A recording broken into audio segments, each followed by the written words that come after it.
We came back from break to lose 4 straight and be outscored 21-10 in that span. Listen, the Four Nations thing was cool, but someone please tell Connor to lock back in instead of going around Edmonton taking over fast food restaurant chains. Whether it's against the best player in the world or the top team in the league, Michkov just proved why he deserves the Calder. Now I just hope that voters will open their eyes and see the truth.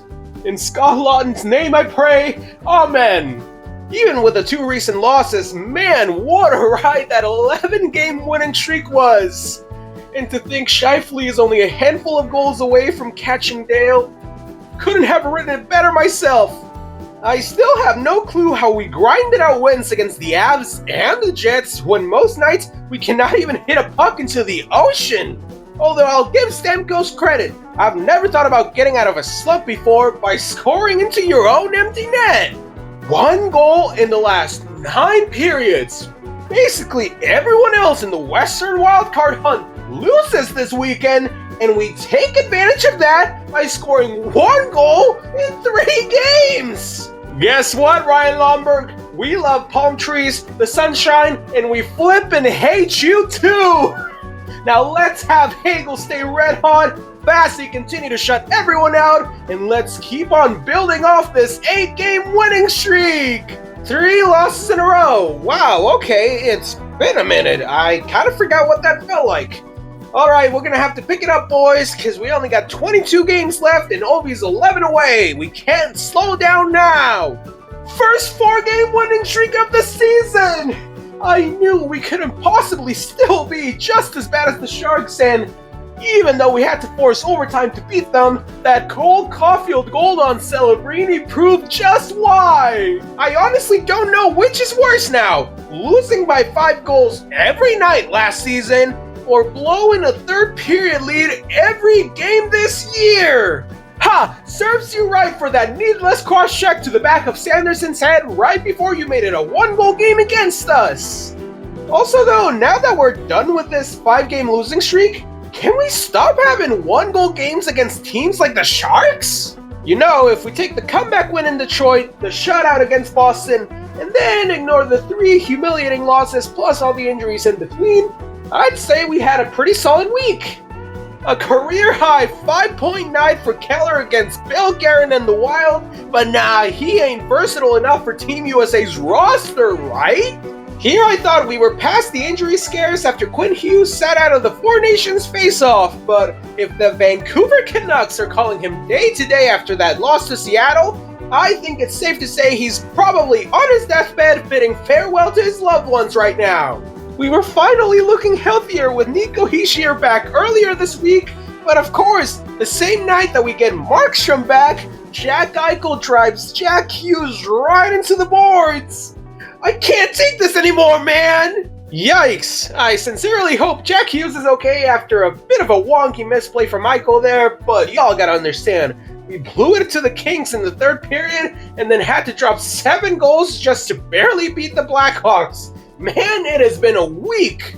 Maybe I'm being a bit more optimistic after that Vegas comeback, but with that Fiala, Byfield, Kempe line, I think we might have just rediscovered our offense. Oh, never mind, we got smoked by Dallas and St. Louis.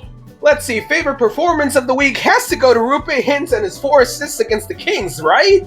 Ooh, but there was also that Robo hat-trick on Long Island in the win right before. Wait, no, it has to go to Johnny's power hattie on his mom's birthday against the Blues. Ooh, there's just so many good ones to pick from, I can't decide.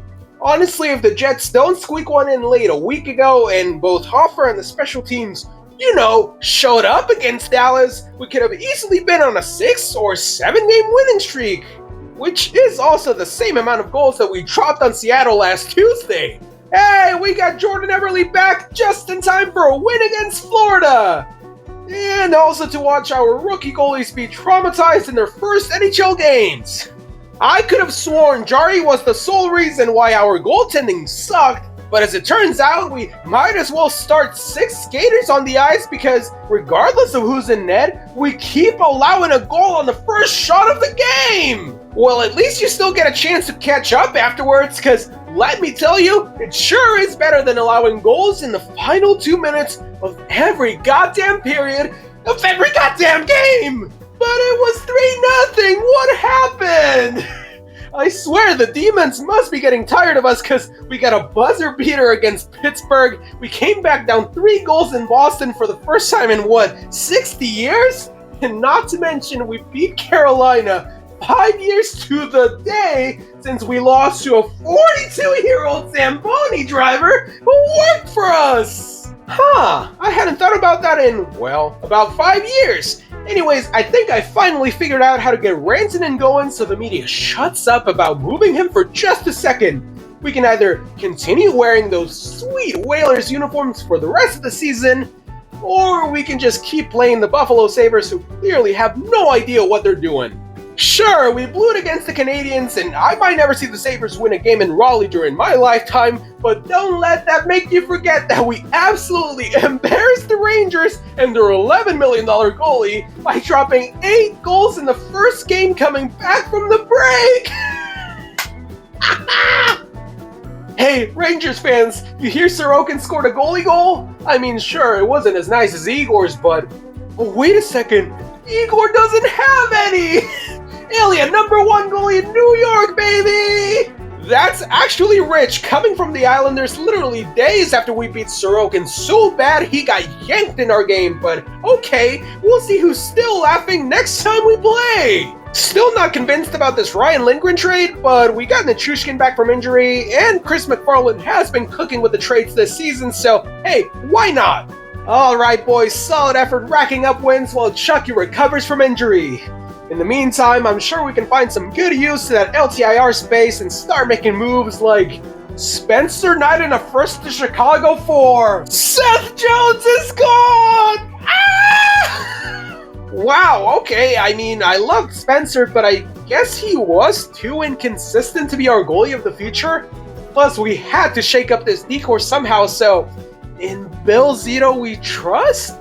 And literally the moment he is off the team, we snap a 5-game losing streak by beating the snot out of the Ducks! Yeah, enjoy the next 5 years, Florida! On one hand, we closed out February with 11 out of 14 possible points to keep us in the wildcard race.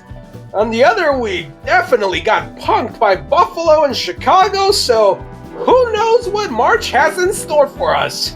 Typically, I'd consider sending Billy Huso to Anaheim cruel and unusual punishment, but I'll allow it this time for Raz. Hell, send Cam Talbot to Columbus as added punishment unless the NHL decides to suspend that ref who missed that blatant high stick on Edmondson in that ugly-ass Horshoe Stadium. Sorry, I can't hear you. The cannons blew out my ears on Saturday. We got 4 in a row in the first wildcard spot, baby! That was for you, Johnny!